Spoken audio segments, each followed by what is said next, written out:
Hi, Nayiri. I'm so happy to see you today. Thank you so much for joining me. Thank you for inviting me, Lucie. Thank you. Are you using a pump or are you doing MDI? What's your protocol? I'm a pump user. I've been using a pump now for 15 years. And for the past, I would say, for the past 7 years, I've been using the CGM too. So in fact, I find myself really privileged to have those tools because they help with my control. That's not to say that you can't have good control without a CGM, because the people that I associate with would prove me wrong.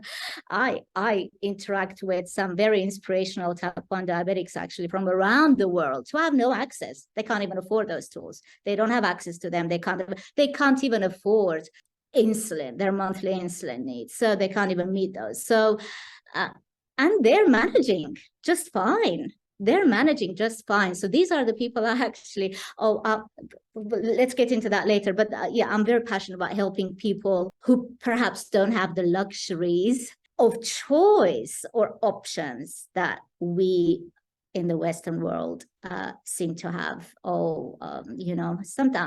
Sometimes I think, in the low carbohydrate space, or even in type 1 diabetes space, we're just too critical and judgmental. Instead of giving each other support, we judge each other. I mean, join a carnivore group, for example, on Facebook, and say that, oh, you added salt and pepper to your, or salt and dried herbs to your steak, and go, well, you're not carnivore. So, oh, you added paprika to your steak, you flavored it. Well, that's plant food, so you're not carnivore. I mean, or you go to a type 1 group and they tell you, oh, you're not using our insulin for, and that's in my case, for example. I mean, I was told in a very major type 1 group that I actually love. And I love the guys in that group. I mean, they inspire me. They motivate me. I love everything they stand for and everything that they're doing. But they just didn't understand that I don't have our insulin. Yes, I've read Bernstein's book. In fact, Bernstein's book lies in my bedside.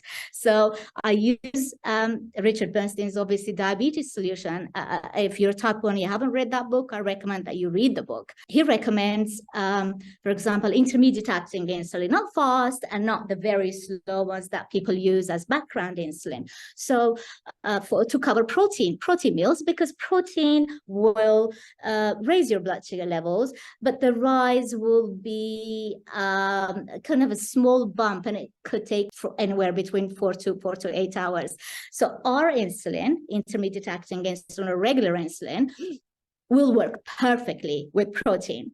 And because my meals are protein heavy now, ideally, or in the ideal world, for example, I should be using our insulin. I can't get it in the United Kingdom. I can't get a prescription for it. My diabetes consultant or endo says no to it. So I'm going to have to go and see him and fight my case. But it's not so easy for some people around the world to access the foods that we in the West have access to. I mean, Britain is in the West, but again, I mean, something as basic as, regular insulin, they won't prescribe it. So what I really do online is I want to support everyone without the judgment. I want to tell everyone, look, when you've bought your insulin for your teenage diabetic son or daughter, and these are real stories I'm sharing with you, how much money do you have left? Because that money is going to be spent on food.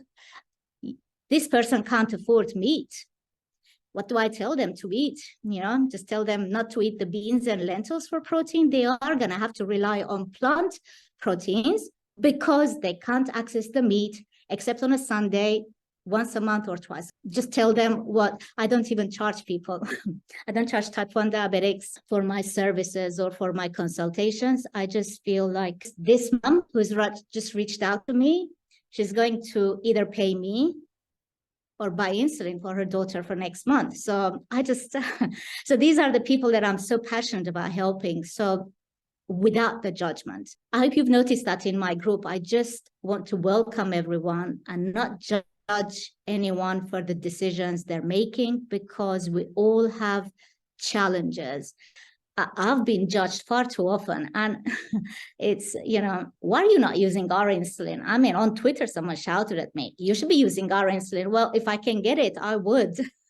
I can't get it. And there's only so much I can spend out of pocket because, if I go to pharmacy, I would be able to buy our insulin, but it's not just a one-off thing. I have to buy it regularly, Yes. and given the fact that I've paid for my CGM for years because my CGM was not funded either, so I had to pay out of pocket for my CGM for 5 years, close to 5 years, without any breaks from it.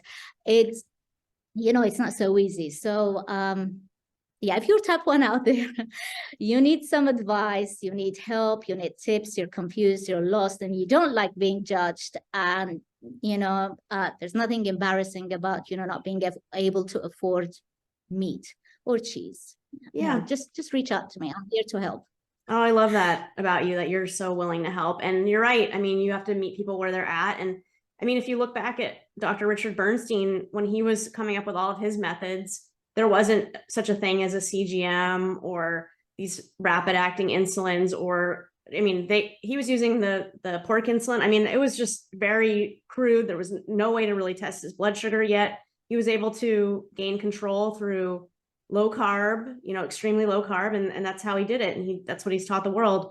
So, even if you have very limited access to all of the latest technologies, you can still manage your blood sugar. It's going to be harder for sure. And you're going to have a lot more control over what you put in your mouth, but you can do it.